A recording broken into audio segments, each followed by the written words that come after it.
Let me tell you what my deep research and basically vision is. I hope there's Bigfoot. I don't think there is. I'm not telling you nothing. The aliens won't let it happen.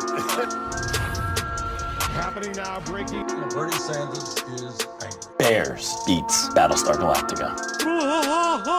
What are the tips? Give me some tips on how to work with Wes Anderson. Be ready to speak very fast and very clearly, because that's definitely one key thing. I will only tell the truth.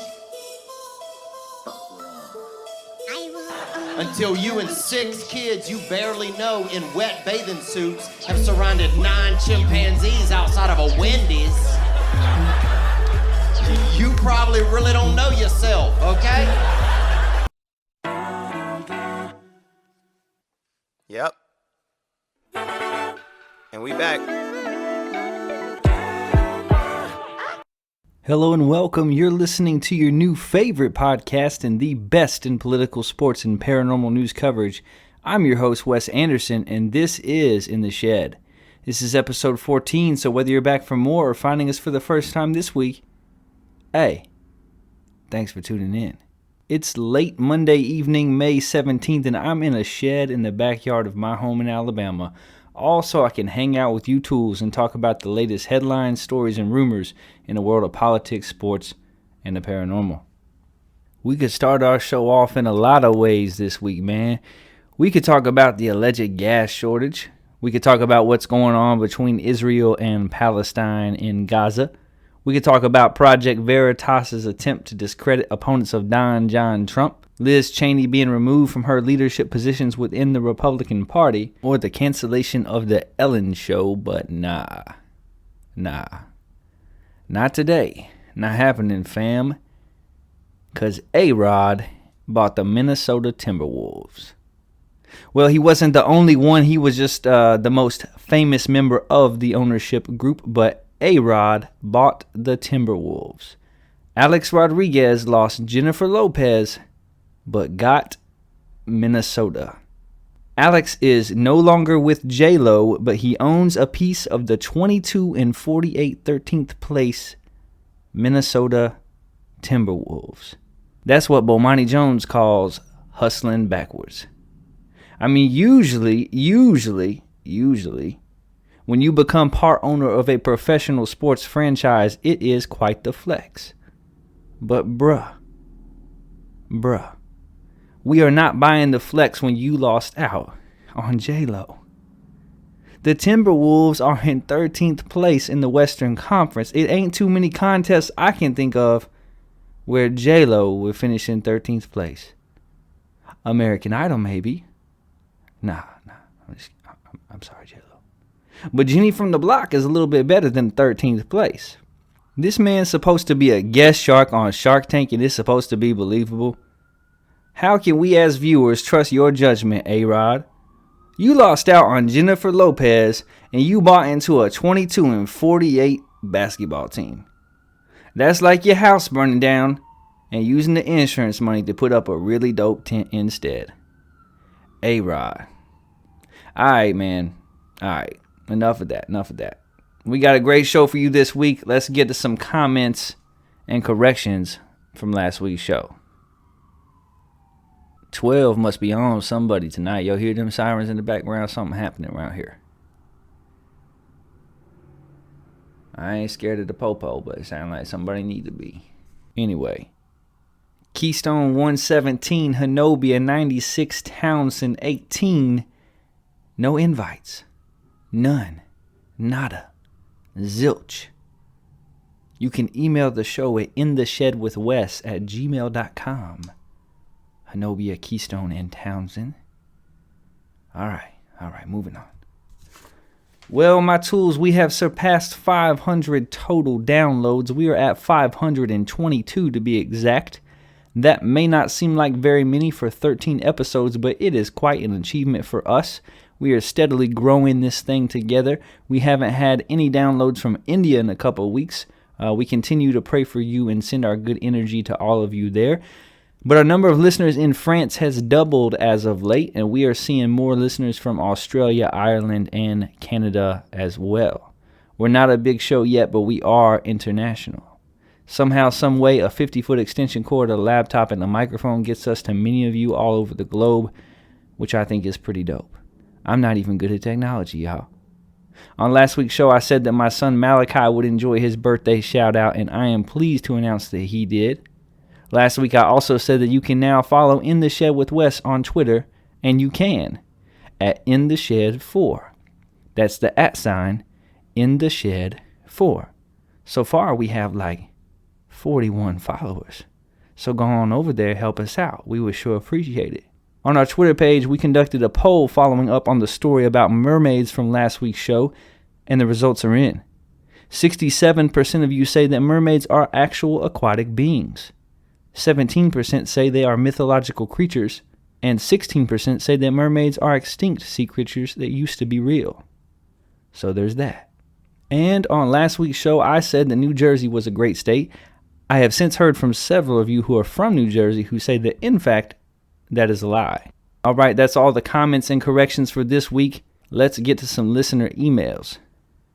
Jan from West Virginia writes, mermaids are categorically, I think the word is categorically, but okay, not real, and not real is all caps. Why do you only seem to cover the laughable and fake paranormal stories and not the real ones? Jan, I try to do my best of giving a subsection of all of what's happening in the paranormal world. Some things that people may find fantastical, some things that are a little bit more challenging to our sense of reality, and we do it all here. We like to have a good laugh from time to time, and we also like to be in amazement. So I pick the stories the best that I can and leave it up to you to choose what is real and what is not. She says the mermaid story was ridiculous. But Jan, I had to give that story some airtime for my friend Kristen from Florida. She asked for it twice. If you have something that you would like us to cover, why don't you send us an email asking for it, rather than complaining about what Kristen asked for. Tim from New York says, Wes, your draft grades were crazy. The Panthers had a terrible draft, and as a Jets fan, I can assure you that our draft class was not top 10, let alone the best draft class this year. Well, okay, Tim. I guess I should take your word for it then, huh? Man, those were my rankings. That's how I saw it. I thought the Panthers did pretty good because they had 10 or 11 picks, and they had some good ones in there. They needed both quality and quantity, and they got it. And I put the Jets in number 1. I thought they had some good picks. I'm not so sure how their quarterback pick will work out, but their 2 or 3 picks after that right in a row I thought were all very good, and that's my opinion. I ranked them number 1, so there. Ben from Oregon writes, Wes, you always say if we have a story to share, we can email the show. Here's mine. Uh-oh. We got our first story shared with the show. Ben from Oregon. Let's see what you got, Ben. I'm going to put on my reading voice for you. I used to live out in the middle of nowhere. I had a crazy old curmudgeon of a neighbor. One day, I heard 3 gunshots. Pow, pow, pow. And a couple of hours later, I saw my neighbor. I asked him if he had been doing some target practice, and he said no. I killed a Sasquatch. I laughed. Ha, ha, ha. But realized that he was serious. I asked to see the body, but he said it was too late. He had already buried it. I've always wondered what it was that he shot. And that's how it ends. That is quite the ending, Ben from Oregon.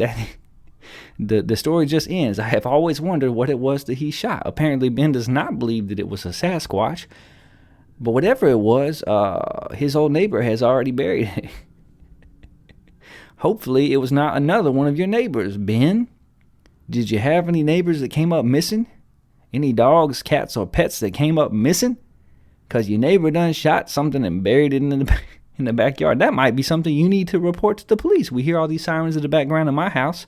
Maybe we need to hear some sirens in your neighbor's house, in his driveway to be more specific. Because this man done shot something, blah, blah, blah, buried it in the backyard, and then told you, well, it's too late. I buried it. That is a creepy story, Ben. I think that would creep me out if that happened in my house and that was my neighbor. I do always say to email the show and share your stories, and I thank you for sharing yours. It had quite the cliffhanger of an ending, and I enjoyed it. Tiffany from South Dakota writes, Wes, I'm in South Dakota. That's good because you said that you are Tiffany from South Dakota. I'm glad that you are being honest with us. And I agree with you. Jason Ravensborg belongs in prison. That he does. I agree with you too, Tiffany. We're on one accord right there. Jason Ravensborg should be in prison. Hopefully he will be soon. And finally, Tate from Florida says, Wes, I finally watched the first season of Resident Alien on the Sci-Fi Network. I really enjoyed it. Thanks for the recommendation. Hey, you're welcome, Tate. We try to give reviews of paranormal TV shows and movies that we see from time to time. We really like that one. Resident Alien is a good show. It's well written. It's well acted. It's pretty clever, pretty funny. It kind of falls off the last episode or two of the season. But for the most part, a very good show. We gave it high scores here on In the Shed with Wes. And we got some more reviews coming up for you next couple weeks. So make sure that you tune in. And we'll give you the scoop on what shows are good and worthwhile. What shows deserve a watch. What else happened this week? So it seemed like something I wanted. Oh, yeah, of course. My man J. Cole, Jermaine, he came out with his new album. Finally, I had been waiting for it. I stayed up till midnight and downloaded that thing, the off season, and it is a good album. It is not many skips on that album. I have listened to it about 5 times all the way through so far. It's got some bangers. It starts off with 195 South. It has some bangers. And J. Cole made his debut in a professional basketball league in Africa, playing for a team called the Patriots. No Tom Brady, but a team called the Patriots. My man scored 3 points, had some rebounds, couple of assists. And I'm just saying, put me out there. I must score at least 6. Off the ball, I'm like Steph Curry. I keep moving. My jump shot is worthy of being coached by Steve Kerr. I'm just saying, I got 6 for you. I might not have the stamina. I might not have very many rebounds in me, but I get you 6. I hit a couple jumpers. My jump shot's smooth like butter. All right, let's switch to this. Let's get to the news in the world of politics, and let's hit the headlines. Israel's military begins ground operation against Hamas in Gaza, according to Fox News. From the Wall Street Journal, CDC says vaccinated people can drop masks in most cases. Ousting Cheney puts Republicans in stronger position for 22, says Real Clear Politics. Bitcoin plunges as Elon Musk puts its environmental impact under scrutiny, writes ABC News. And finally, U.S. officials have discussed asking Mexico to do more to stem the tide of immigrants ahead of Vice President Harris's meeting, and that is according to BuzzFeed News. Our first story in the world of politics: Virginia becomes 23rd state to abolish the death penalty. Virginia became the 23rd state to abolish the death penalty March 24th after Governor Ralph Northam signed legislation that would end the use of capital punishment in the Commonwealth. There's no place today for the death penalty in this Commonwealth, in the South, or in this nation, Northam said in a speech Wednesday before he signed the bill. He called capital punishment fundamentally flawed and noted that it was disproportionately levied against black people. Over Virginia's 400-year history, the Commonwealth has executed more than 1,300 people, more than any other state. Virginia will become the first state of the former Confederacy to abolish the death penalty, according to the Death Penalty Information Center. Virginia has a long and complicated history like other southern states, Northam said. The racism and discrimination of our past still echoes in our systems today, and as we continue to step beyond the burden of that past, it is vital that we also change the systems in which inequality continues to fester. In the 20th century, more than 296 of the 377 defendants that Virginia executed for murder were black, Northam said, and since 1976, nearly half of the 113 people executed in the state were black. The 2 men who are currently on death row in Virginia will have their sentences reduced to life imprisonment, according to the legislation. Both men are black. The Death Penalty Information Center, which does not take a position on the death penalty but is critical of its application, says that Virginia's move to abolish the penalty represents a national move away from capital punishment. In the U.S., both death penalty sentences and executions have reached historic lows, the group says. Virginia's General Assembly, which has been controlled by a Democratic majority for a second year, approved the legislation last month. Virginia will become a more just, more righteous, more human Commonwealth when we abolish the death penalty today, tweeted Virginia State Delegate Marcus Simon, a Democrat who supported the bill. Human rights groups Amnesty International said they welcomed the news, calling the death penalty irreversible and ineffective. Christina Roth, the group's senior advocate for criminal justice programs, said a black defendant in Virginia is 3 times more likely to be sentenced to death if the victim is white rather than black. Virginia, once a stronghold of the Confederacy, now becomes the first southern state to end the ultimate denial of human rights that is the death penalty, she said in a statement to CBS News. Northam signed the legislation Wednesday from Greensville Correctional Center, a prison that houses Virginia's death chamber. Before signing the bill, Northam toured the facility. It's a powerful thing to stand in the room where people were put to death, he said. It is the moral thing to do to end the death penalty in the Commonwealth of Virginia. In the U.S., 42% of those on death row are white, while 41% are black and 13% are Hispanic, according to the Death Penalty Information Center. So I feel like this is a good thing for Virginia. I feel like this is a step in the right direction.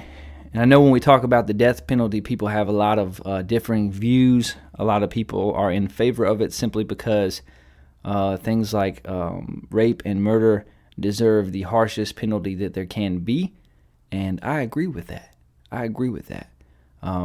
However, for me personally, and this is just me, but for me personally, I just don't feel like retributive violence accomplishes what we hope that it will accomplish. Studies have shown over and over that the death penalty is not the deterrent for violent crime that we suspect it might be.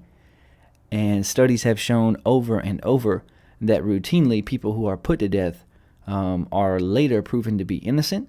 And I feel like even if just a small percent are later proven to be innocent, that is a system that is flawed. I do not want innocent people being put to death for crimes that they are later proven not to have committed. So, do I think that people do crimes that deserve being put to death? Yes. Do I question our ability, our justice system's ability to suss out whether that person is guilty? Yes. Do I think that there are prejudices within our justice system that make it more likely for people to be falsely incriminated depending on socioeconomic status and race? Yes, and I think the statistics bear that out. The studies show that. I think that people commit crimes that deserve the harshest penalty that there could be, which would be death. I don't think that it's our place to impose that penalty. That penalty is one that there is no coming back from. It is a finality. It actually costs the state more money to put people to death. I'm not sure if you're aware of that. It actually costs the state more money to put people to death than it does just to imprison them for life. When you imprison somebody for life, it at least offers the chance, however small that chance is, it offers a chance for redemption. It offers a chance that if they in fact are innocent, they could be proven innocent. It offers at least a chance that if there were some wrongs done by the justice system to that person in the appeals process, for those things to work themselves out. And honestly, I think it's a harsher penalty for somebody to sit in a prison cell for their entire life, the rest of their days, than it is to just have everything ended and they get to move on. So Governor Northam has been in trouble in the past for some decisions that he made in his past. But to me, this is a good decision. I applaud it. I know most of you listening to this in my home state will disagree with me, and that's okay. You have your feelings and I have mine. But I don't think that the death penalty is something that we do a good job of carrying out. I just feel like it's not our place to put somebody to death. For the state to say you put somebody to death, which was wrong, so we're going to put you to death, just doesn't seem like good logic to me. It costs too much money. It's not a good deterrent of crime. It is full of its own set of problems, and I would just rather see us go to life imprisonment. And so Virginia has got the ball rolling for the southern states, and I would like to see this be a national thing. I'm just not a fan of the death penalty. It goes against my morals.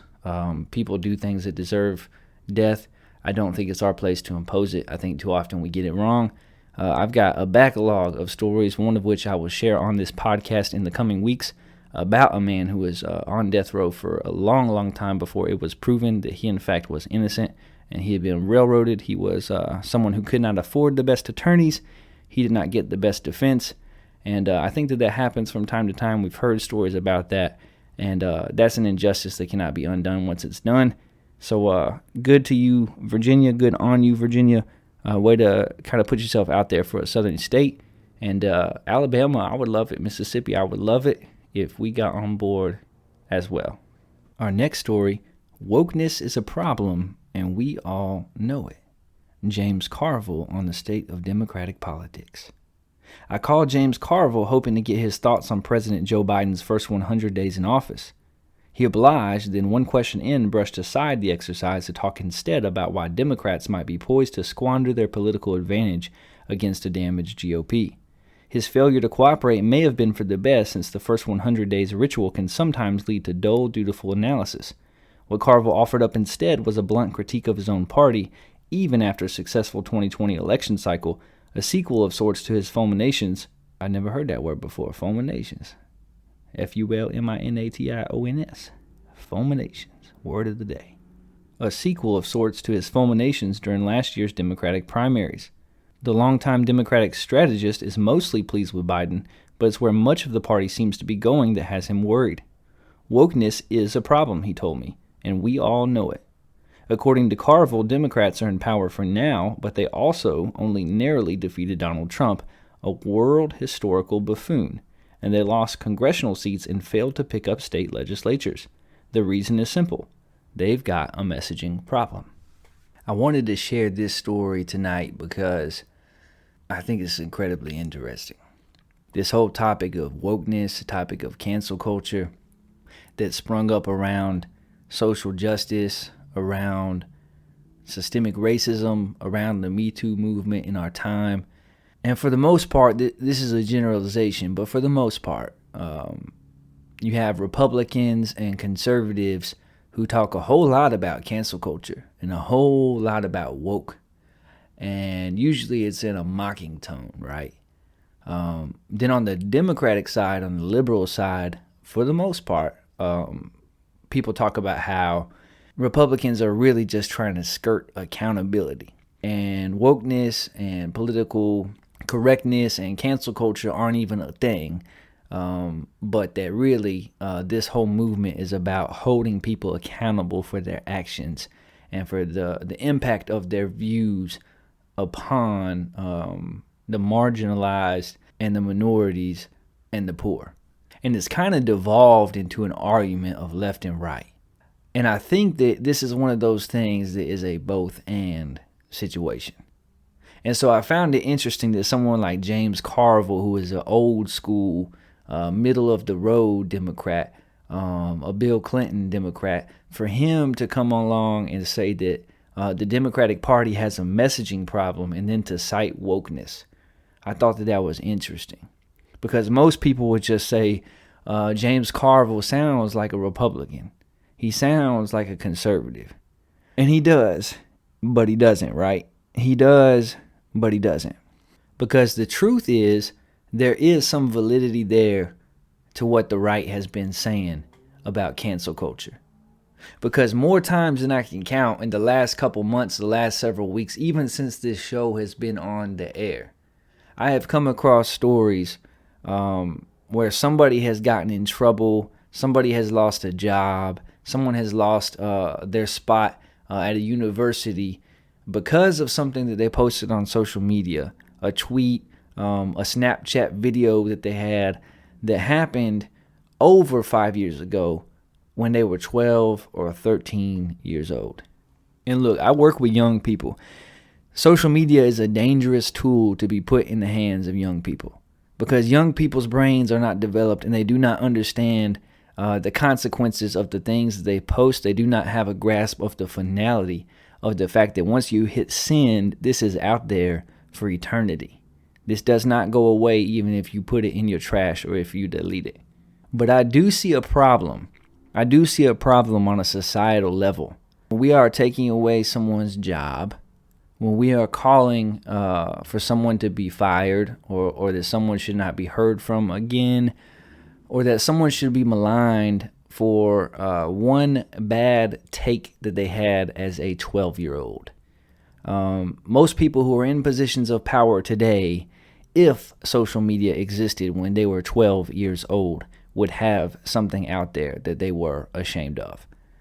And I do think that it is a problem, and it is a bad look, and it is an untenable system when we are going back 5, 6, 8, 10 years to find posts that 12-year-old children posted on social media. And then a decade later, when they are in their 20s and they have finally attained their dream job, to then pull it out and say this person does not deserve what they have earned, what they have worked for, their position of influence, they are in fact a racist or a monster or somebody of ill repute because when they were 12 years old, they once said this. Common sense tells me that that is crazy. Common sense tells me that that is wrong. Look, people develop. People grow. People change.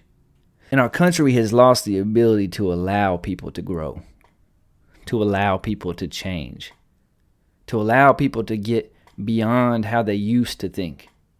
When you're 12 years old, you ain't never left your hometown.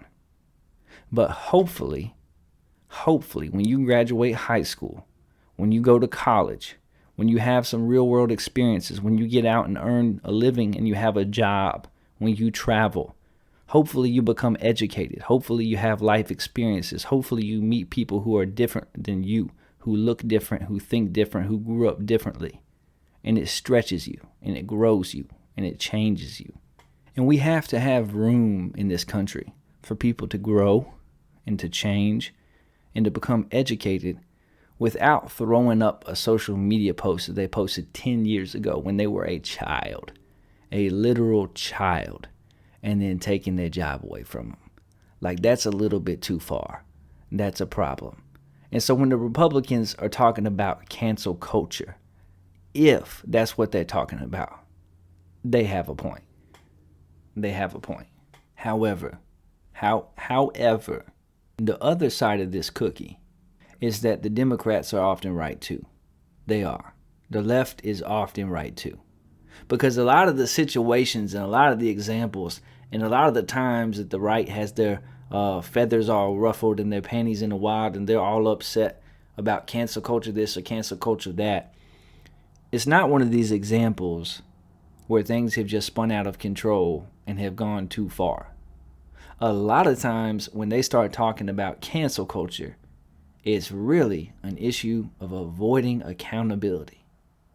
Because oftentimes, this whole cancel culture thing, this whole wokeness thing, isn't an issue of political correctness gone rampantly wrong.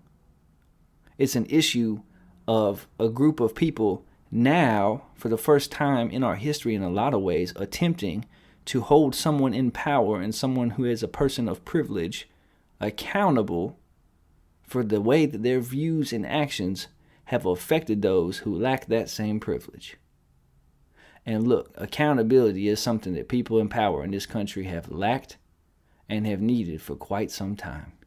Just in the first 13 episodes of this show, we have highlighted time and time again where elected officials or people who are in positions of power have misused their position, have misused their power, have misused their influence, have peddled their influence in order to gain money, in order to gain status, in order to benefit those around them and their families, and it's wrong. And so when the views or the actions of those who are in power affect those who have no power, they should be held accountable. And it's not cancel culture. It's accountability. So I find it interesting that Mr. Carville brings up this point and says that the Democratic Party has a wokeness problem because on the surface he sounds like a Republican. And I think this is a both and situation. I think that some of this stuff has gone too far and I can point to examples of it. But I also think that a lot of this stuff that people want to write off and make excuses for and call cancel culture is really just them trying to avoid accountability. They don't want things to change because they are the ones in power, because they are the ones that have the influence. And if they're held accountable, they will lose that power and they will lose that influence. However, real quickly, I'm not sure that you are even aware this term woke. It's used often now to malign people and to put people down and to poke fun and to mock folks. But what does it actually mean? Where does it come from? 2008, Erykah Badu. Very, very talented singer. She came out with a song called Master Teacher. Look it up. In the song, she has a lyric, she has a line that says something like, I stay woke or stay woke. And what the term meant at the time, what it meant, what it means when used in proper context, is being aware of racial discrimination and of injustice in this country. And if that's what we're talking about when we're talking about wokeness, being aware of racial injustice, being aware of social injustice, we could use a little bit more wokeness in this country. If that's the definition we're using, then I can get behind that. And in fact, I hope that I am woke too. Call me woke. Make fun of me. Poke fun of me. I want to be woke. I want to be aware of the times that those who are lacking privilege, those who are poor, those who are people of color, who are minorities, are taken advantage of. I want to be aware. And I want to do what I can to unravel those situations, those institutions, to get rid of it, because we have no place for it in a country where everybody is equal, where everybody has rights, where everybody is made in the image of God. So that's what woke meant originally. That's what it's supposed to mean. And if it's being used in another way, I encourage you to take a look at the source. Take a look at the source. Because both Democrats and Republicans, right and left, they both have a point. But the context matters. Is it a situation where someone is just trying to avoid accountability for something they said that was reprehensible? For something they did that harmed someone that has less social standing, less power, less influence than them? They're just trying to avoid accountability. Or is it a situation that is also not fair? Is it a situation where someone is taking something that happened a decade ago when someone was a child and using it almost like a weapon to keep them from attaining something because they have a disagreement with them politically? Because both are wrong. I know people hate when you say both sides. Don't both sides of the situation. This is a both sides. But I have no problem with being woke. I have no problem with being woke. Our next story, Ohio's $1 million idea, lottery prizes for vaccinations. Ohio Governor Mike DeWine unveiled a lottery system Wednesday to entice people to get COVID-19 shots, offering a weekly $1 million prize and full ride scholarships in a creative bid to overcome the vaccine hesitancy that remains a stubborn problem across the country. The move comes as governors, health officials, and community leaders are coming up with creative incentives to get more shots in arms, including insider access to NFL locker rooms and an Indianapolis 500 garage, cash incentives, various other promotions, and prizes as well. With 3 weeks to go before the most state restrictions lift, DeWine rolled out the big-ticket incentives during a primetime address. Beginning May 26, adults who have received at least one vaccine dose may enter a lottery that will provide a $1 million prize each Wednesday for 5 weeks. In random drawings, the state will also provide 5 full 4-year scholarships to an Ohio public university, including tuition, room and board, and books to vaccinated Ohioans under 18. The money will come from existing federal pandemic relief dollars, DeWine said, and the Ohio Lottery will conduct the drawings. State Representative Amelia Sykes, the top House Democrat, questioned the use of federal funds. Using millions of dollars in relief funds in a drawing is a grave misuse of money that could be going to respond to the ongoing crisis, she said. DeWine acknowledged the unusual nature of the financial incentives. I know that some may say, DeWine, you're crazy. This $1 million drawing idea of yours is a waste of money, he said. But the real waste, when the vaccine is now readily available, is a life lost to COVID-19, the governor said. The White House and Treasury Department had no immediate comment on the governor's plans. My goodness, Ohio, where you at? Who's listening to this show from Ohio? Get at us and let us know what you think about this. $1 million lottery for folks who have gotten at least one COVID-19 vaccine. My word. Governor Mike DeWine, I think the governor might have got into DeWine. I think the governor might be a couple bottles deep, because let me tell you something, this is crazy. This is crazy. I mean, look, I am not an anti-vaxxer. Let me say that out front, because I'm going to get accused of it. I am not an anti-vaxxer. I have no problems with anyone getting the vaccine. I have friends and family members that already have. My wife is making her appointment. I'm not a fan of shots, but I will probably get mine sometime soon as well. But $1 million prizes, they're taking government money that was handed to them to fight this thing, and they're like, we just going to give it to somebody. Just come in to go to the CVS, get your shot. We're gonna give somebody $1 million. And then they want to say students, you get to go to college. Man, that some BS. If you under 18, you're not getting a dime. You're not getting a dime. You better get this classes. What you better get 8 o'clock a.m. classes and some greasy food from the calf. That's what you get. Some of them overpriced books, $1 million. You buy about 10 books, 2 semesters worth of books, and you got your money right there. Mike DeWine, you crazy, Mike DeWine. Like, for real, if you want to incentivize people, like, and I get it, like, they're just, there's like 11 million people. I looked it up, all right? It's 11 million people in Ohio, so it's not like they can give everybody a bunch of money. But even so, like, if you're going to go that far to get people to take this vaccine, like, can't you just get some Visa debit cards and preload them with like $100, $200? Spend a little bit more money. Preload them things with $200 and be like, yo, once you get your vaccine, you get this gift card for $200. Go buy some groceries. We taking care of everybody. Wouldn't that be better? Or can't you like at least go halvesies with everybody on one power bill? Like, I would appreciate that more. If the governor was like, look, if you get your vaccine, the state will go halvesies with you on this month's power bill. I would be like, bet, let's go. I'm getting that shot. Like, poke me now. $1 million. Like, I mean, I appreciate, like, it's going to be great for 5 people, for 5 people to win. That's going to be a life-changing thing, but it don't really make that big a difference. I don't think it would encourage me to get my vaccine because what are the odds I'm going to win the lottery, Buy some groceries. Why don't they set a limit? Like, if you get your vaccine, the state of Ohio will pay off X amount of your medical bills. Like, just right here in the last 30 seconds, I'll come up with 5 or 6 ideas better than yours, Mike. Governor Mike. Mike in the wine. Mike been drinking the wine. You heard that man refer to himself in third person, his last name. I know people will say, DeWine, you're crazy. Yeah, you are crazy. You are crazy, DeWine. They're going to have a lottery for people that took the vaccine. This is getting crazy. I want this thing to be over with as bad as anybody. I want people to get well. Please go get your vaccine. But I'm a little bit uncomfortable with the way that they are pushing it. Like, it's weird. Like, to have celebrities and politicians getting their vaccine on live television. And to have everybody and their grandmama posting on Facebook pictures of their vaccine card after they get it. And then to start giving out, like, locker room tours for NFL teams and free donuts from Krispy Kreme and now $1 million lottery prize. It just makes me uncomfortable. Like, I would much rather them say, hey, it's time for us to go back to normal. And in order for us to do that, 75-80% of us have to get vaccinated. And right now, we at 60%. And we need your help. So please go get vaccinated. This is a public service announcement. We need your help.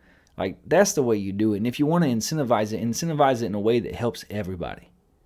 Because you're going to give $1 million to 5 people. You're going to give out 5 scholarships. How many people in your state don't have health insurance, Mike DeWine? How many people in your state can't afford to go to the doctor when they're sick? So, yeah, you're going to try to help somebody out and encourage people to get vaccinated, but people are still getting sick. People are still getting cancer. People are still losing their life for things other than COVID-19, too.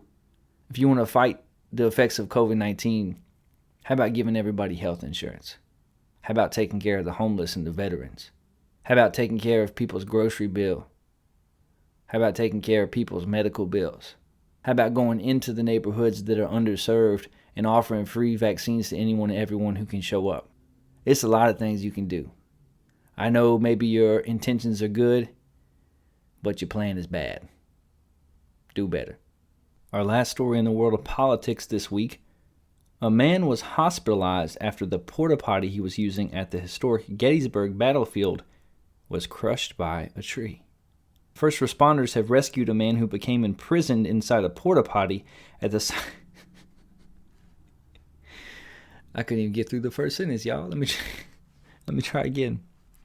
First responders have rescued a man who became imprisoned inside a porta potty. All right. This is a hard one. I'm not even kidding. Newscaster voice. We're going live in 3, 2, 1. First responders have rescued a man who became imprisoned inside a porta potty at the site of a historic Gettysburg battlefield in Pennsylvania. On Friday, a volunteer firefighter from the Barlow Volunteer Fire Department responded to a 911 call at Little Round Top to find that a large tree had toppled in high winds and crushed a car and a portable latrine, the York Daily Record reported. Volunteers found no one inside the vehicle, the outlet said, but identified that the tree had trapped a man inside the crushed porta potty and proceeded to cut him out. Man, my tools, can you imagine being in a porta potty? First of all, you at historic Gettysburg. You at the battlefield where many Americans have lost their lives fighting over the soul of our country. And you're taking it all in. And your tummy gets to gurgling. And you're like, How far am I from the Welcome Center? How long of a car ride is it back to my hotel? My options are severely limited. But alas, there is a portable latrine only yards away. And never before when using a porta potty have I ever considered whether or not it was under a large tree branch. But from here on out, my tools I will, because this sounds like a nightmare. This man is just sitting in there, I'm assuming, doing his business. Numeral number 2. And I don't know what he heard. I don't know what he felt. But I know that his world was turned upside down. And that he was covered in poo. He was taken to the Gettysburg Hospital by ambulance, that is embarrassing, with injuries not considered life-threatening. Arrived to find one male subject trapped in the porta potty. Joe Robinson, assistant chief of the Barlow Volunteer Fire Department, wrote on the department's Facebook page. Why y'all gotta do that, Barlow? Joe Robinson out here putting this man on blast. He already had a hard enough day. You ain't gotta put it on your Facebook page. Robinson shared images of the decimated lavatory on Facebook? Joe Robinson, why are you being so mean? I feel like this might classify as bullying. And I have previously spoken out against cancel culture earlier in our proceedings, but maybe Joe Robinson, maybe he needs a visit from the angry mob. Because not only did you put this man's information on Facebook, but you shared images of the porta potty that he was in that was crushed. And that is embarrassing. That is tragic. He was very lucky, Robinson told the York Daily Record, until you posted him on Facebook. It was a large tree and it just missed striking him. It could have been very serious. As if it wasn't very serious. The man was relieving himself at a national battlefield, a historical national battlefield. He was having an internal battle with his bowels, and he was crushed by a tree and covered in poo. That is pretty serious, Mr. Joe Robinson. The firefighters treated the situation as if the man had been trapped in the car. They used a chainsaw to cut away the tree, and they cracked the porta potty open with a machine-powered saw. They just playing with their tools. This is definitely something I have never seen before, Robinson added. During the Battle of Gettysburg, the Little Round Top was the site of an unsuccessful Confederate assault on Union troops. And it also was the site of an unsuccessful assault on this man's bowels. I challenge you, my tools, to find another show recorded in the backyard of somebody's shed that talks about politics, sports, and the paranormal, that covers porta potties like we do here on In the Shed with Wes. Nowhere else will you hear a news story about a man relieving himself on a historical national battlefield in a portable potty being crushed by a tree, and then the department posting it on Facebook as if that man has no family, friends, or feelings. That is the news that you come to us for. And that is the news that we're going to continue to give you. That's all for politics. Let's head to the world of sports, and let's hit the headlines. A-Rod and team buying the Timberwolves for $1.5 billion. Lawyer says NFL is not respecting the women suing Deshaun Watson. Packers add veteran quarterback Blake Bortles. Celtics' Jaylen Brown has wrist surgery and will be out for 3 months. Warriors ink Juan Toscano-Anderson to a multi-year deal. The Nets signed guard Mike James for the remainder of the season. St. John's men's basketball coach Mike Anderson gets a 6-year extension. And ACC commissioner won't rush college football playoff expansion decision. Our first story in the world of sports: Target to temporarily pause sales of popular sports and Pokemon cards due to safety concerns. Retail store Target released a statement this week stating it will temporarily pause sales of NFL, NBA, MLB, and Pokemon cards out of caution for its employees and customers. The increase in demand for trading cards has caused issues for the retailer and its stores that range from massive crowds gathering trying to obtain the cards to, in some cases, violence. That's right, violence over some baseball cards and some Pokemon cards. These issues are not limited to Target stores and have been occurring nationwide. Retail store Meijer has had to adjust its policies due to demand, limiting customers to only 2 items per transaction, and the cards are sold behind the electronics desk instead of on the shelves. Target implemented a policy in early 2021 limiting customers to just 3 sports card items per customer. That eventually was adjusted to only 1 item per household, and at most locations the cards were removed from the shelves to the customer service desk where the sales could be controlled.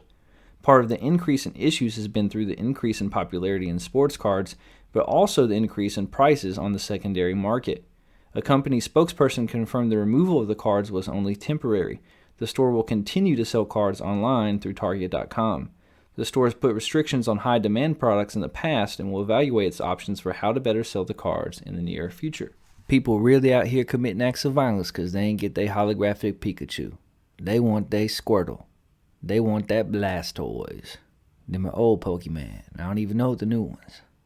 I don't know those new cats. I've been collecting baseball cards my entire life. Like since I was 7 years old. One Christmas, my uncle bought me a whole bunch of baseball cards. Shout out to Uncle Joe. And I've collected them ever since. I got cards from when my dad was a kid that he gave me. They worth some money these days. I had bought and sold baseball cards for years. I know this quote-unquote secondary market. And some of these new cats in the game, some of these new baseball players, prices have just gone to astronomical limits. And people are seeing these cards as stocks to obtain and to hold or to resell in fervor. And I get it. They want to make a buck, but some of this stuff has become crazy. I saw a story just last week. I think it was in Oklahoma. Maybe it was in Oklahoma. I'm trying to remember. But this dude pulled out a gun. He pulled out a pistol. It had to have been Oklahoma. He pulled out a pistol in the parking lot of a Target to steal unopened packs of baseball cards from these other folks. And that's some crazy stuff. I'm going to tell you something right now. I try not to be very judgmental. That's something we don't do on In the Shed with Wes. We try not to make light of other people's circumstances. But if your life ever reaches the point that you are pulling out a tool on some dudes in a parking lot late at night to take their baseball cards, you might want to do some personal reflection and take some inventory of why your choices have led you to those certain set of circumstances, because that is crazy. Speaking of baseball, Angels phenomenon Shohei Ohtani now has the same ERA as Max Scherzer and leads the MLB in home runs. So you know what that means? It means nothing for us because we don't talk baseball on In the Shed with Wes. We just talk the baseball cards, but we do not talk baseball. Let's talk some NBA. Baseball. The score was 2-1. Bunch of strikeouts. Somebody hit a home run. Who cares? Atlanta Braves ruined it all. So in the NBA, with the playoffs starting here in the next week or so, the first annual play-in tournament is set. The playoff seedings are set, kind of, in each conference. In the East, the Philadelphia 76ers wound up with the top overall seed. The Brooklyn Nets are number 2. The Milwaukee Bucks are 3. Tom Thibodeau, Julius Randle, and the New York Knicks came in at 4th. The Atlanta Hawks are also back in the playoffs with the 5th seed. The Miami Heat get the 6th seed. And then the play-in tournament where things will be interesting. Tomorrow night, the play-in tournament begins in the East with the Boston Celtics and the Washington Wizards playing, with the winner securing the 7th seed overall and playing the Brooklyn Nets. And then the Pacers and the Charlotte Hornets will play.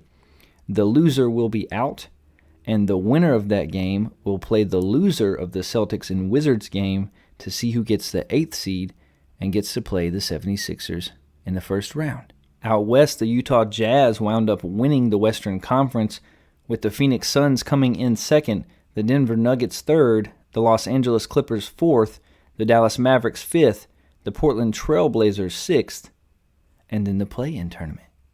In the play-in tournament, the Golden State Warriors and the Los Angeles Lakers will play, with the winner attaining the 7th seed, and the Memphis Grizzlies will play the Spurs. The winner of that game will move on to play the loser of the Warriors and the Lakers, and the loser of the Grizzlies and Spurs will be out. Let's talk NBA playoffs. Let's break it down for you. A lot of sports shows this week have gone ahead and taken a look at the bracket, and they just pick right now for the whole rest of the playoffs, who do they think will make the finals, who will win. We're not going to do things that way here on In the Shed, because in the NBA, more than almost any other sport, it comes down to matchups. It comes down to matchups. How do the two teams stack up against each other? Who has talent at what positions? How does coaching play into it? So we're going to take it round by round. But with the play-in tournament starting tomorrow in the East and then Wednesday in the West, let's go ahead and take a look at those games. In the Eastern Conference, you have the Indiana Pacers and the Charlotte Hornets playing, with the winner. The Pacers are a little bit banged up. The Pacers have been inconsistent. They've experienced a lot of injury. The Hornets have LaMelo Ball back. They're an up-and-coming rising team in the East. They were as high as 4th in the East earlier this year. And I'm seeing a lot of people picking the Hornets, and I just don't buy it. I just don't buy it. The Pacers have Baby Sabonis. And Baby Sabonis is a nice player on the inside. Not quite as good a passer as his father, but he is a smooth facilitator. He's good off the ball. He's good in the post. He's a tremendous rebounder. And I don't think the Hornets have anybody that can stack up against him inside. The Hornets have P.J. Washington, who is a nice piece. They have some good guard play. They have Malik Monk off the bench. A lot of Kentucky players for the Hornets. But I don't think the Hornets can win. I'm going to go with the Indiana Pacers winning this game. And I don't even really think it will be that close. I think the Pacers will win going away. Will beat the Hornets, eliminating them. And then the Pacers will move on to play the loser of the Celtics and the Wizards. And I think that will be the Boston Celtics. The Boston Celtics are without Jaylen Brown. We mentioned that in the headlines. And they are a team who has been a huge disappointment. One of the biggest disappointments in the NBA this season. And it's kind of alarming, because you're hearing all this stuff coming back on Brad Stevens. And I got to tell you something. Brad Stevens is a top 7-8 coach in the NBA. Like, Brad Stevens can coach basketball. Like, you can say Brad Stevens isn't good with all-star talent, blah, blah, blah, blah, blah, whatever you want to say. There is something clearly wrong with the Celtics, but it ain't Brad Stevens. And if they fire Brad Stevens after this season, he will be snatched up quickly by any college he wants to coach at, or by another NBA team that needs his X's and O's. Russell Westbrook is a man on a mission. Bradley Beal is having a terrific basketball season, even though he is a little hobbled with an ankle injury. I just think that Bradley Beal and Russell Westbrook will outplay the Celtics. I think they'll outscore them. The Wizards don't play much defense, but the Celtics don't either. And I have the Wizards winning that game and taking the 7th seed in the East. And then I have the Pacers playing the Celtics for the 8th seed. What will happen there? I think the Pacers win. I think Boston is in a tailspin, and I don't see them recovering. Is it possible they beat the Wizards and they move on to be the 7th seed and they get to play Brooklyn? It's possible. Even if they do, they'll lose in the first round. Something is wrong with the Celtics. They lack heart. They're not playing with each other. They're not playing team basketball. The sum of their pieces should equal more than the product that they're putting on the court. Something is wrong with Boston. It's partly that they are not listening to their coaching staff. It's partly that they're not playing with passion, that they're not playing with joy, that they're not playing defense. It's partly roster construction. Because if you look at the East, you take the Celtics' best player, Jason Tatum. He's not as good as the 76ers' best player. He's not as good as the Brooklyn Nets' best player. He's not as good as the Milwaukee Bucks' best player. He's not as good as the Atlanta Hawks' best player. He's not as good as the Miami Heat's best player. And that's a problem. That's a problem. In the NBA, you have to have a top dog to compete with the top dogs in your conference. And the Celtics, they've held on to Jason Tatum and they've held on to Jaylen Brown because they're promising young players, but they've passed up on opportunities to get something better. And it's come back to bite them.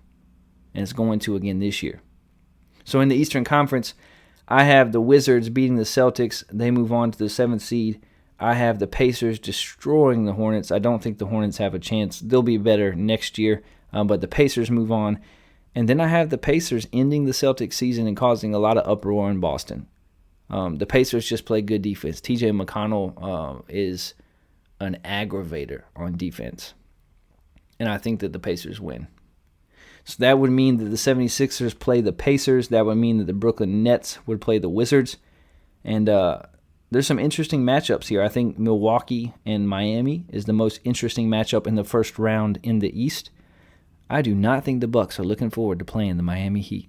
Bam Adebayo is one player that Giannis does not want to match up with in the East. And I know that Giannis has a quickness advantage, but as we have covered on this show before, he can't shoot the basketball. And Miami can. Tyler Hero can shoot. Duncan Robinson can shoot. Bam Adebayo is an up-and-coming star. Jimmy Butler is the toughest player in the league. Eric Spoelstra is a top 3 coach in the league. I'm not sure if the Miami Heat will beat the Milwaukee Bucks, but would I be surprised? No. No, I wouldn't. I wouldn't be surprised at all. The 76ers will wipe the floor with whoever they play in the first round there as the 8th seed.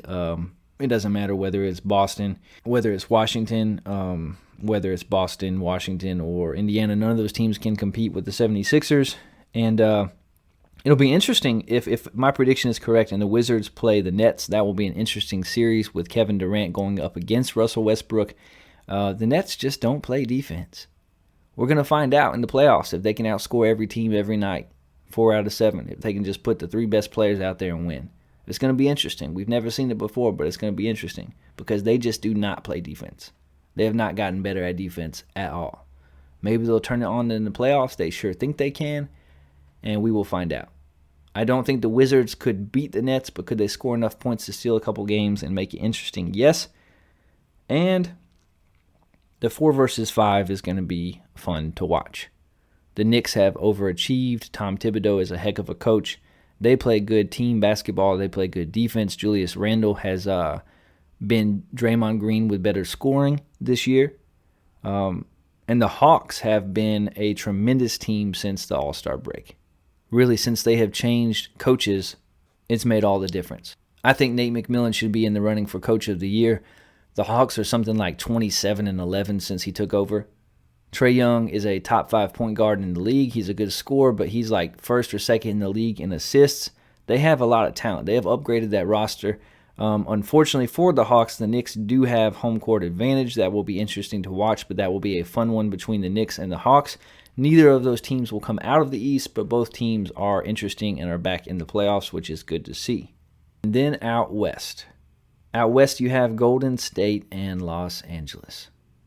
The scoring champ, Steph Curry, against the defending champ, LeBron James. And this is going to be a fun game. This is Wednesday night. I've got my TV set, my DVR set. It's going to be a fun one. And Steph Curry could go for 50 points. That's the kind of tear that this man is on, that he could go for 50 points any night. They played the Memphis Grizzlies the last game of the regular season. It was an important game. Steph Curry missed his first 4 shots, and then he went for 46. And they won going away. The hard part for Golden State is they have a hard time when Steph Curry is on the bench.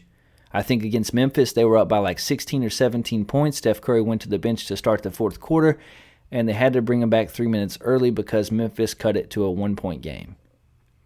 And that's not going to cut it against Los Angeles. The only question for the Lakers is, are they healthy?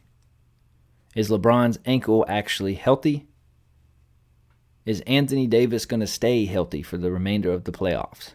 Because if those two guys are on the court, as much as I love Golden State, as much as Steph Curry has been a phenomenon this year, I just don't see how they can match up. They did beat the Lakers once. They got blown out twice by the Lakers this season.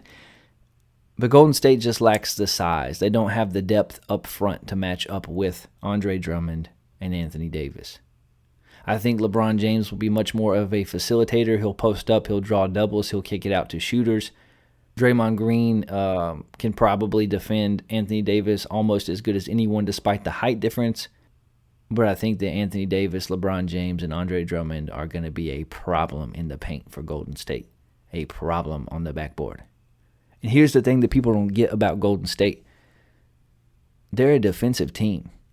They're a defensive team. They're top 5 in the NBA in defense. They're like 22nd in offense, but they're top 5 in defense. Their offense is the Bel Air Academy pass the ball to Will offense. But they're pretty good on defense. Draymond Green has been phenomenal passing the ball. I mean precision. He's been like Aaron Rodgers in the pocket. The Warriors have gotten a lot better this year. As the season has progressed, they have peaked at the right time. They've won 4 or 5 games in a row. They beat Utah and Phoenix the last week of the regular season. But I just don't think that they can match up against the Lakers. I hope that I'm wrong, but I don't think that I am. And so I'm going to pick the Los Angeles Lakers to win that game and to claim the 7th seed in the West, which would put them up against Chris Paul, Devin Booker, and the Phoenix Suns in round 1. And if the Lakers are healthy, that is a matchup that the Suns do not want to see. I mean, think about it. You work so hard. You bring in Chris Paul. You show so much improvement. You claim the number 2 overall seed. You almost win the West. And your reward is LeBron James and Anthony Davis. It just don't seem right. But that's reality.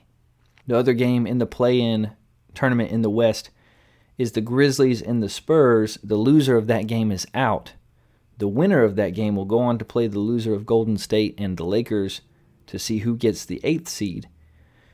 I think the Grizzlies win there. The Spurs have shown some improvement. They have one of the best coaches of all time in Greg Popovich, but they're inconsistent. They don't have any star power. They have a system. And the Grizzlies, even though they can't shoot the 3, and even though Ja Morant really needs to spend time in the gym this offseason working on his jump shot because it's even worse than Giannis's, I just think that the Grizzlies are too talented. I think that they beat the Spurs. And so for the 8th seed in the playoffs, I think we get a rematch of Golden State and Memphis. I think that's what happens. I think we get a rematch of Golden State and Memphis, and I think that Golden State finds a way to win again. I think that Steph Curry is too good. Steph Curry is greater than Ja Morant. Draymond Green is greater than anybody other than Ja Morant that the Grizzlies have. Golden State is just as good a defensive team, but they shoot the ball much better. Steve Kerr is a better coach than anyone on the Grizzlies staff, and I think that the Warriors beat the Grizzlies to get the 8th seed in the West. And then you would have the Jazz versus the Warriors. You would have the Suns versus the Lakers. You have Denver minus Jamal Murray versus Damian Lillard and the Portland Trailblazers. And you have the Clippers and the Mavericks. And again, for me, even in the West, the best series here to watch in that group would be the Clippers and the Mavericks, the 4-5 series, because the Clippers basically tanked the last few games to avoid the Lakers.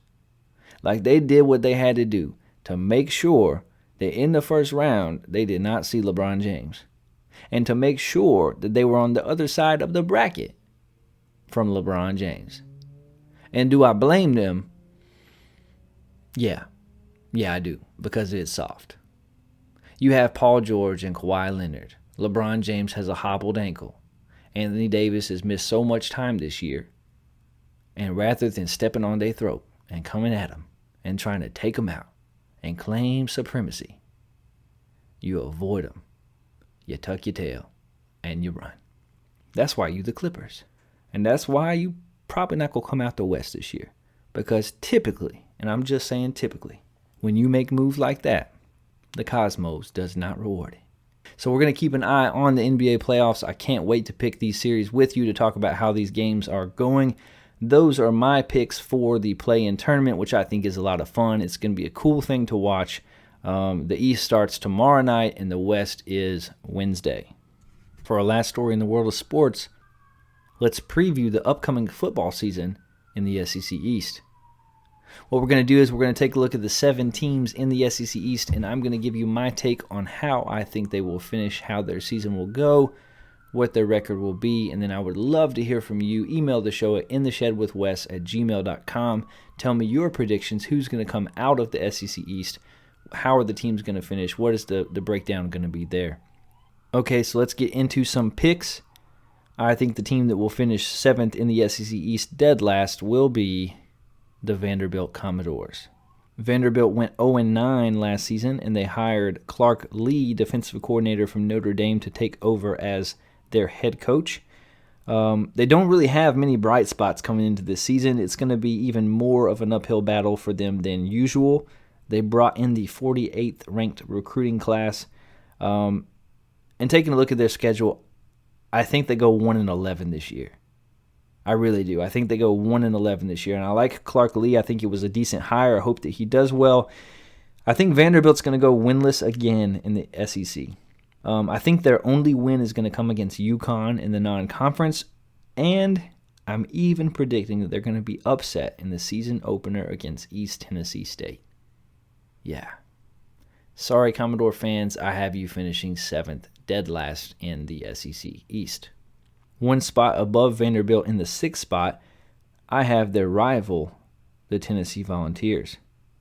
Last year, Tennessee went 3-7. They parted ways with their coach and hired Josh Heupel from UCF. They're facing a lot of NCAA problems after changing head coaches. They had a rash of transfers. They're going to be breaking in a new quarterback, a new running back. The cupboards are more bare than in years past for the Volunteers. They were able to bring in the 16th ranked recruiting class even with all the changes. But even so, I think that they finished this year at 3-9. That's my prediction for Tennessee. I think they finished 3-9. I think they beat Vanderbilt. I think they beat Tennessee Tech. I think they beat Bowling Green. And I think that they finished with just one SEC win.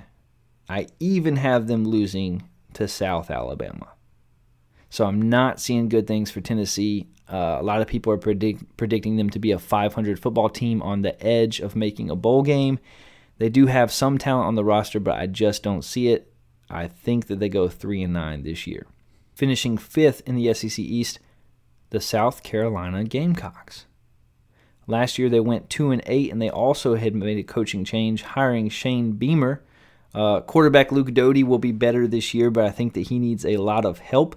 They lost both coordinators. They lost a lot of recruits amidst the coaching change.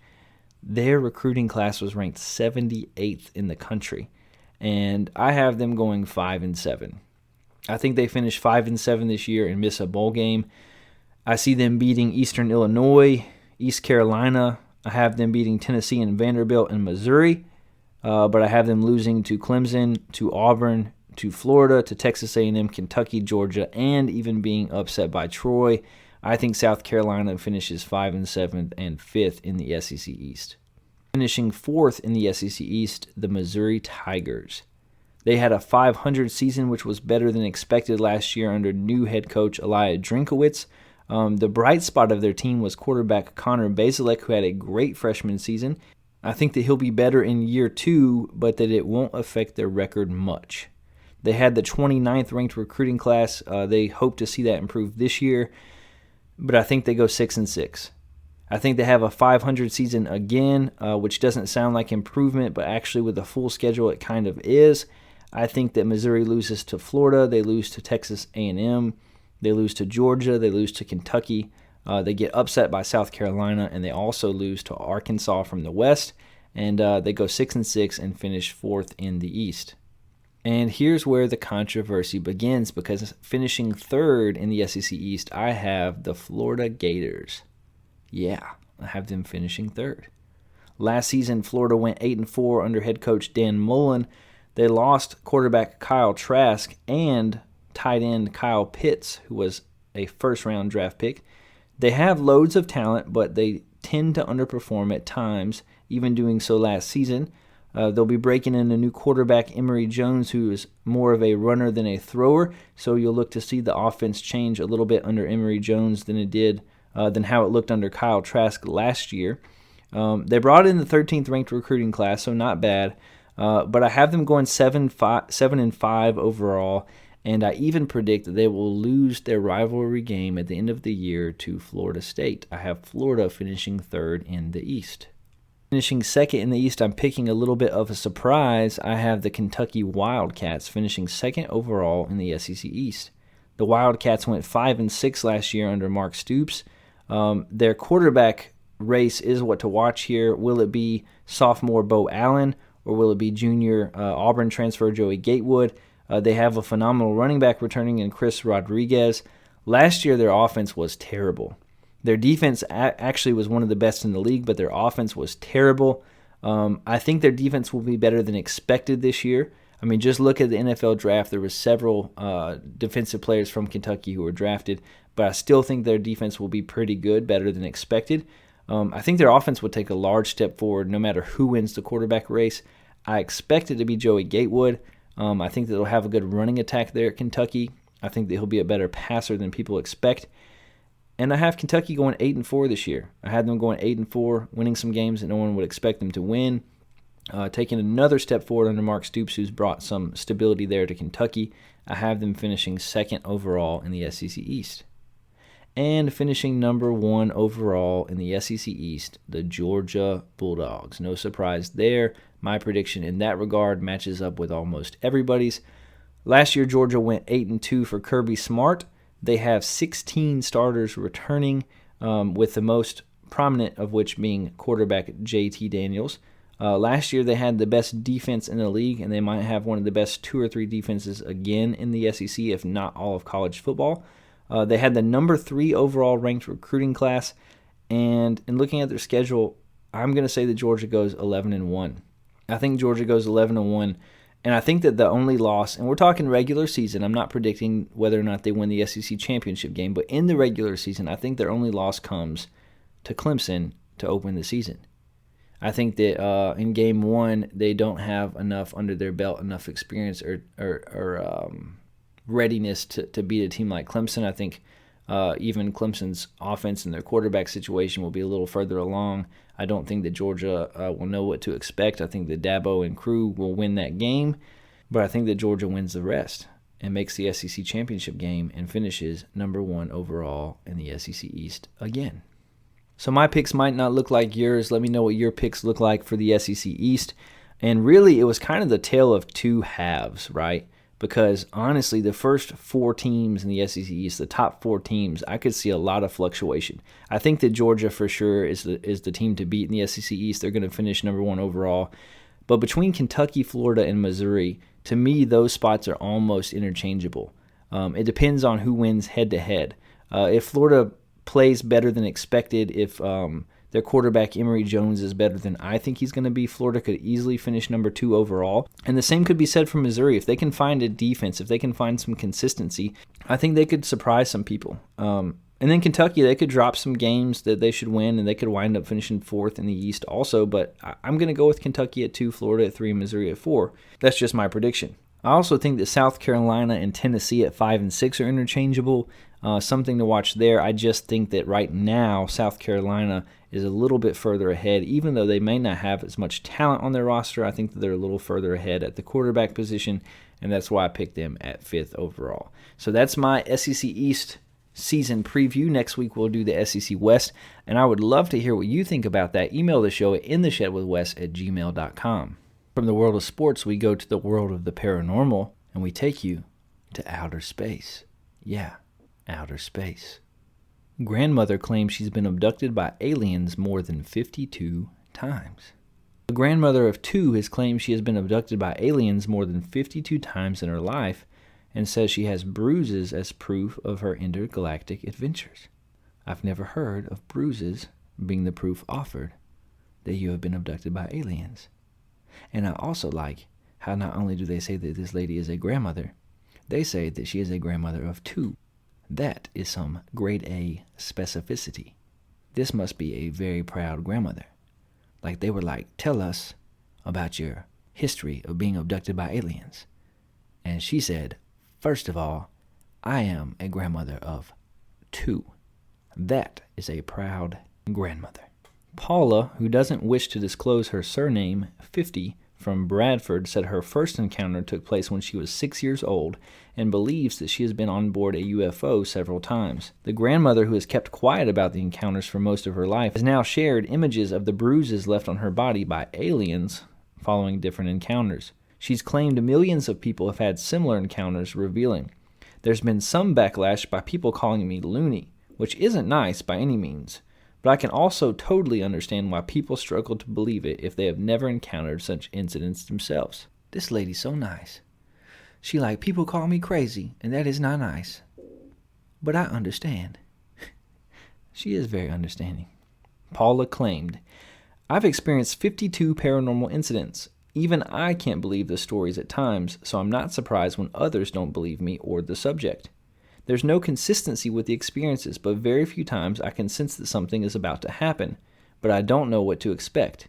It just happens."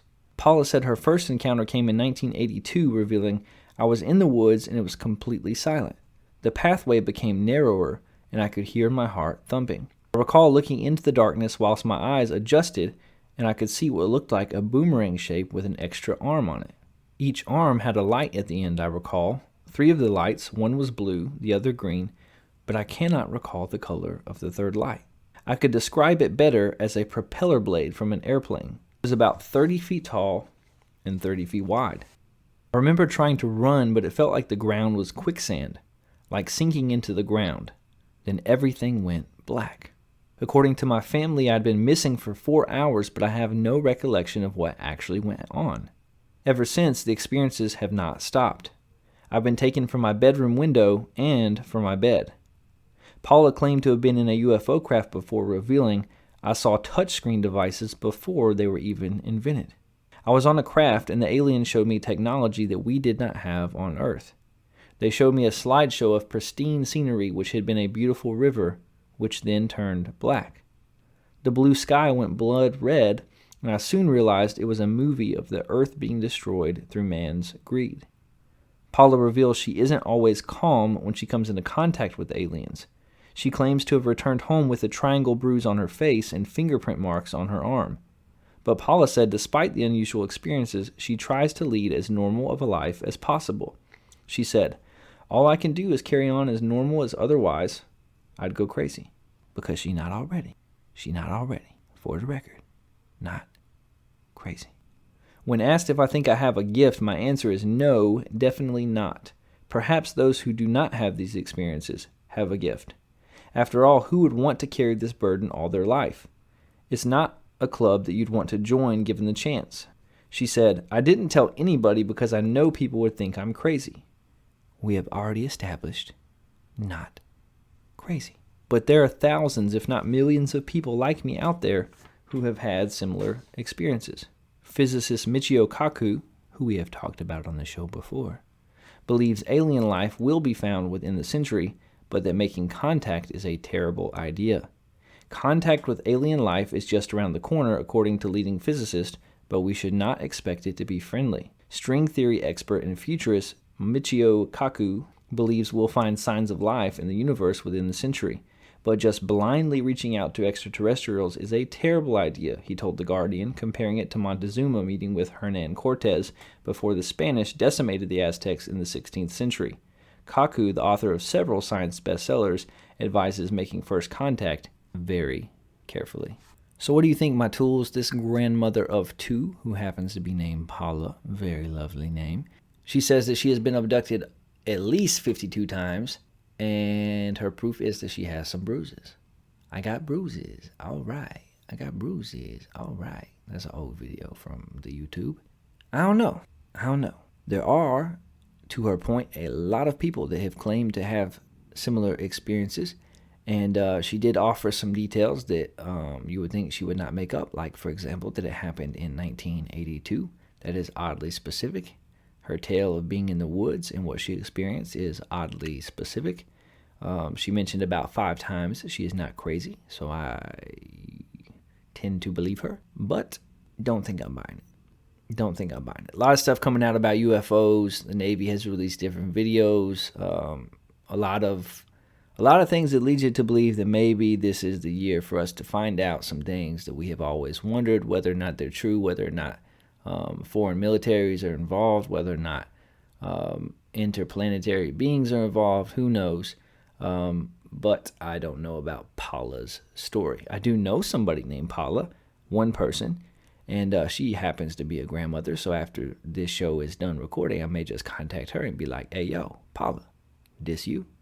From outer space, we go to the declassified files of the FBI.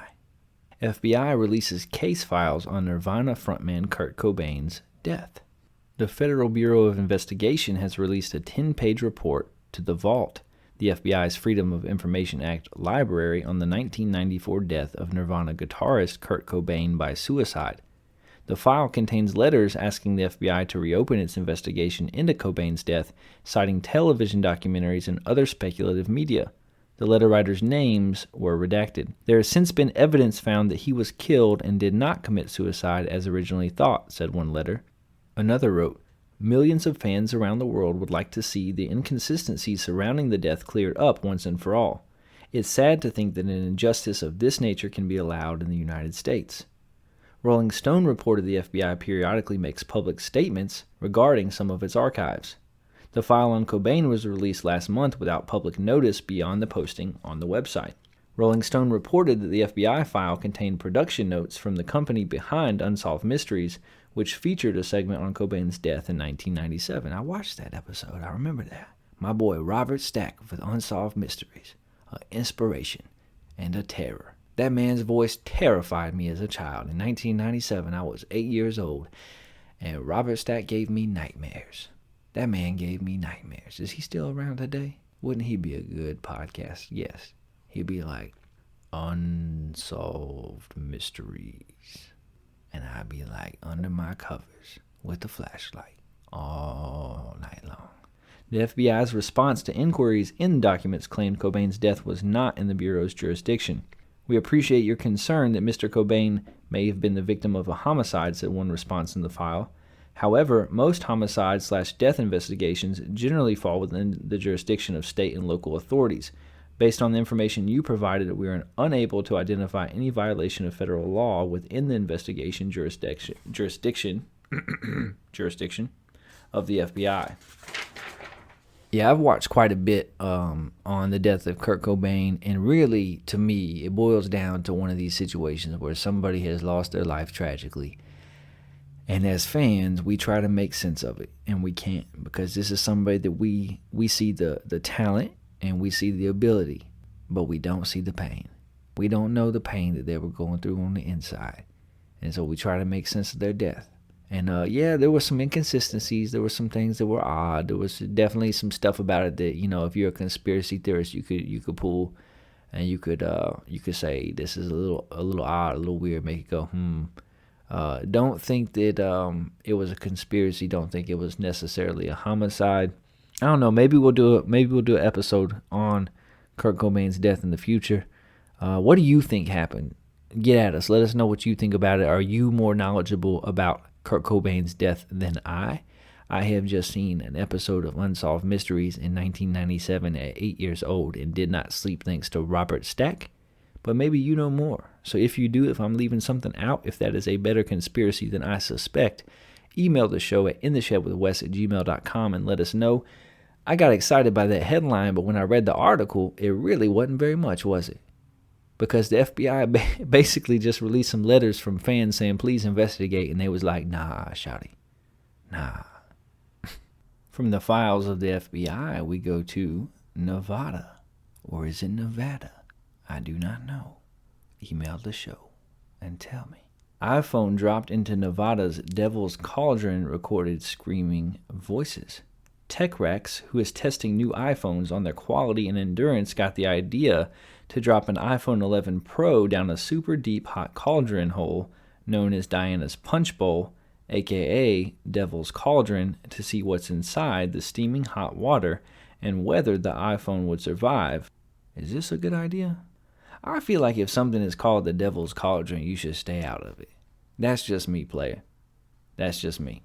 Using a drone, he drops the phone into the water for a second time when unexpectedly the phone catches a pretty eerie sound that sounded like screaming voices, like, help me, help me.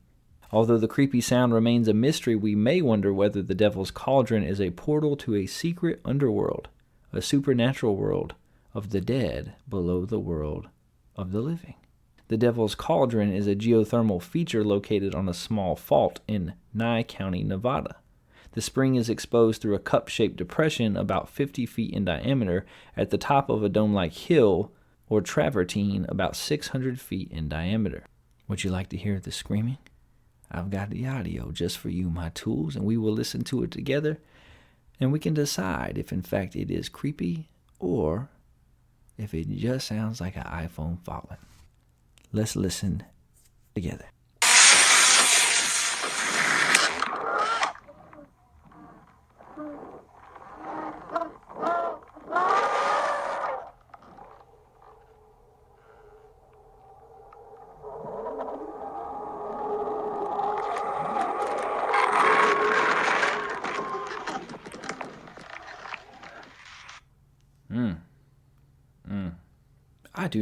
I do not know what to think about that. I'm kind of at a loss. I don't know what to say about what we have just heard. The first second or two, it just sounds like the phone falling and that's the air going by. But then you hear something that distinctly sounds, at least to my 31-year-old ears, like a scream. I didn't hear help me, help me. I didn't hear any words clearly anyway. But I could definitely hear something that sounded like somebody screaming. And I don't know as high up as the people who dropped. Well, they were from a drone. They dropped it from a drone. So I don't guess it would be their screams. That is kind of creepy. I'm not going to lie. Sit down here in my shed in the backyard at now 11:51 at night on a Monday. That's kind of creepy.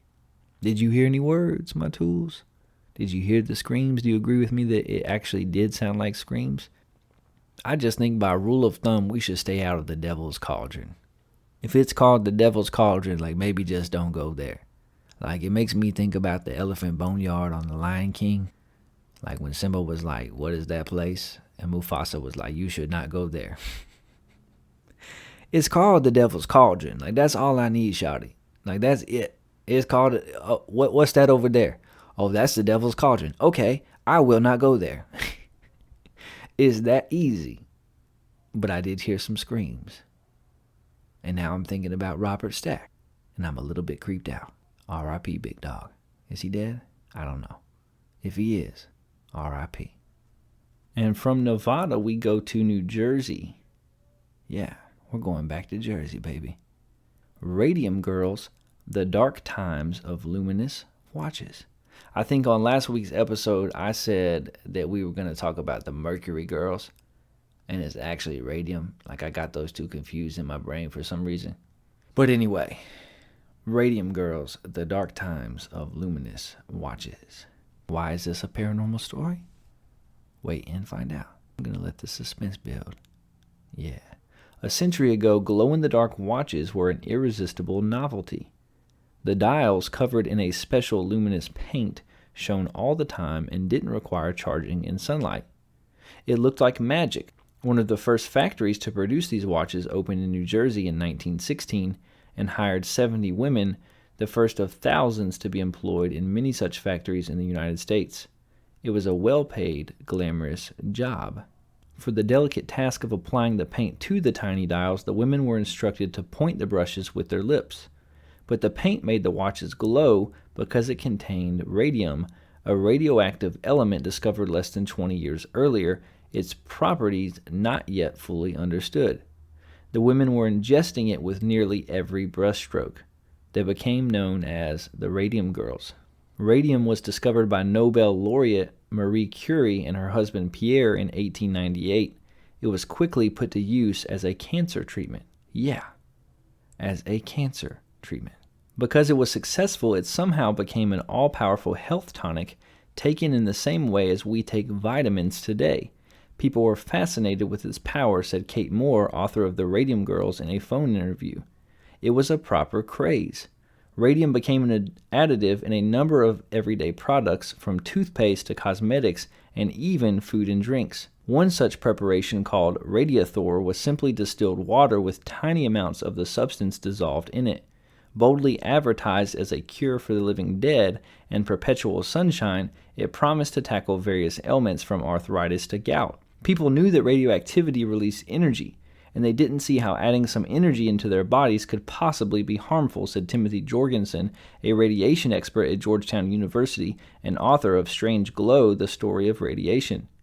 Radium products were used for any ailment where lack of energy was seen to be the root cause, from common fatigue to impotence, Jorgensen said in an email. Far from being a panacea, radium was deadly. One user, American socialite and athlete Eben Byers, became notorious for drinking a bottle of Radiathor every day for years and then dying from it in 1932. The headline of a Wall Street Journal story about his death reads, "The radium water worked fine until his jaw came off." Whoa.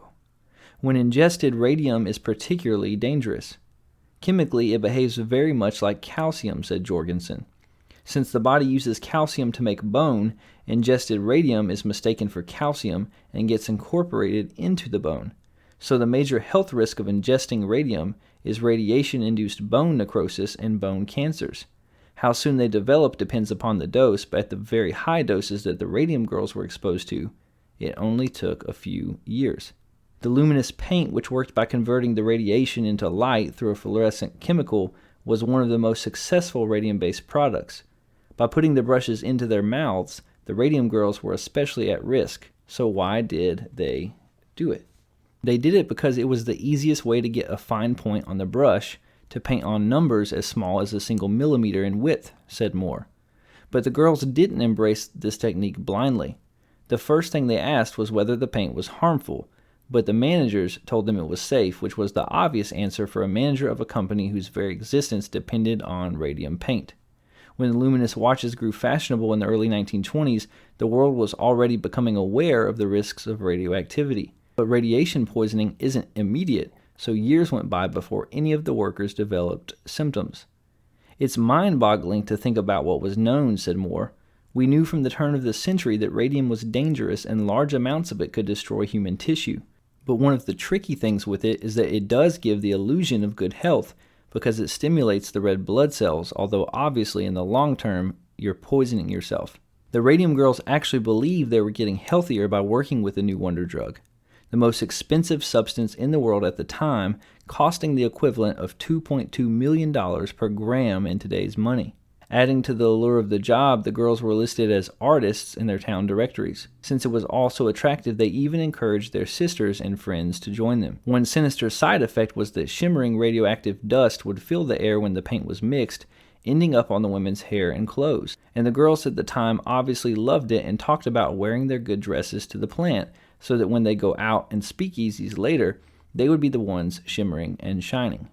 In the early 1920s, some of the Radium Girls started developing symptoms like fatigue and toothaches. The first death occurred in 1922 when 22-year-old Molly Maggia died after reportedly enduring a year of pain. Although her death certificate erroneously stated that she died of syphilis, she was actually suffering from a condition called radium jaw. Her entire lower jawbone had become so brittle that her doctor removed it by simply lifting it out. Radium was destroying the bone and literally drilling holes in the women's jaws while they were still alive, said Moore. Yet it would take another 2 years before the company that owned the factory, the United States Radium Corporation, took any action at all through an independent investigation commissioned mostly to investigate the declining business rather than the health of the workers. In 1925, Grace Fryer, one of the workers from the original New Jersey plant, decided to sue, but she would spend 2 years searching for a lawyer who was even willing to help her. She finally filed her case in 1927, along with 4 fellow workers, and made front-page news around the world. The case, settled in the women's favor in 1928, became a milestone of occupational hazard law.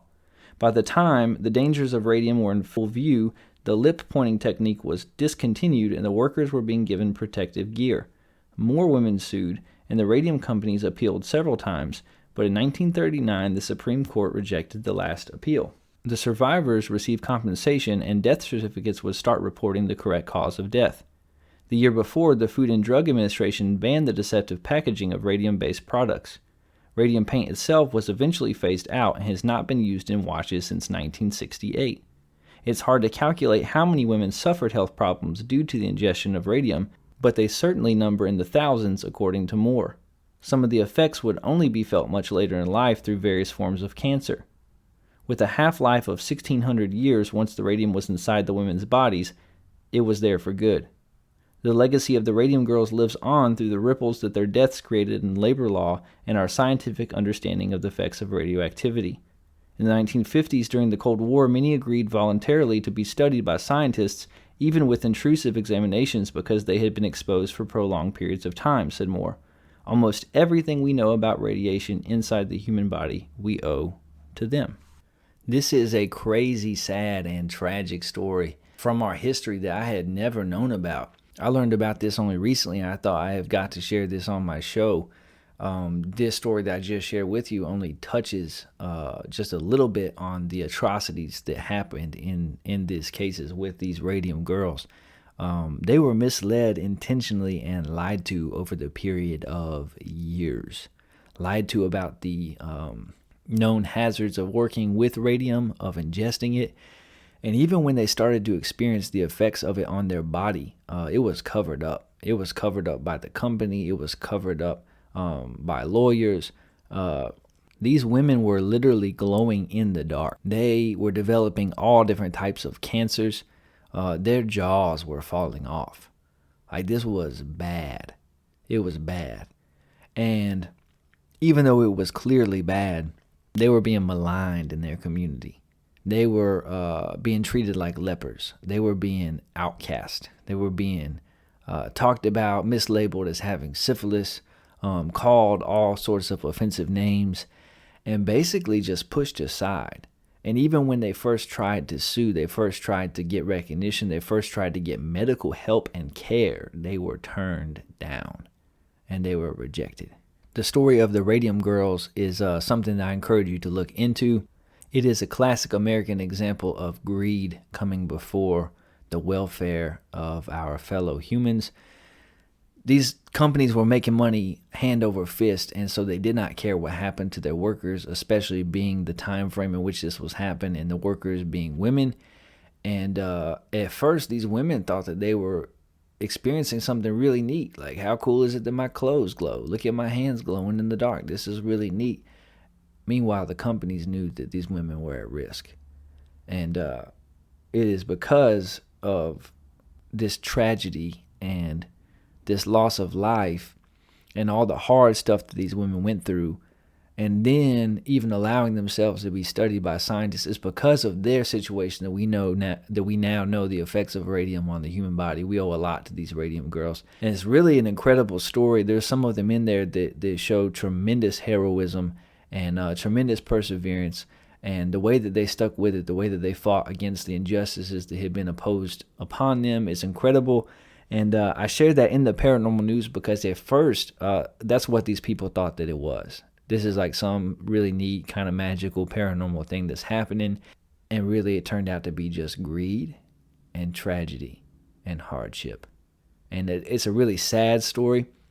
It's a really tragic story. And it's incredibly fascinating. That's all for this week. You don't have to go home, but you can't stay here. I can't either. It's back in the house and out of the shed for me. Thanks again for listening to episode 14. Make sure to subscribe, like, share, and review. It really does help. If you have any paranormal experiences, opinions about sports, or politics that you'd like to share, you can email the show at intheshedwithwes@gmail.com. Again, that's intheshedwithwes@gmail.com. I might even read it on air. Look for us on Spotify, Stitcher, Amazon Music, Apple Podcasts, iHeartRadio, or wherever you listen to podcasts. Make sure to follow us on Twitter at InTheShed4. Tune in again next week when we'll hit the headlines, preview the SEC West football season, and talk about the legend of the Chupacabra. This has been In the Shed with Wes Anderson, the best news show in the land covering politics, sports, and the paranormal. Have an adventurous and fulfilling week. I'll catch you tools later. Peace out, Boy Scouts. Meemaw, we made it.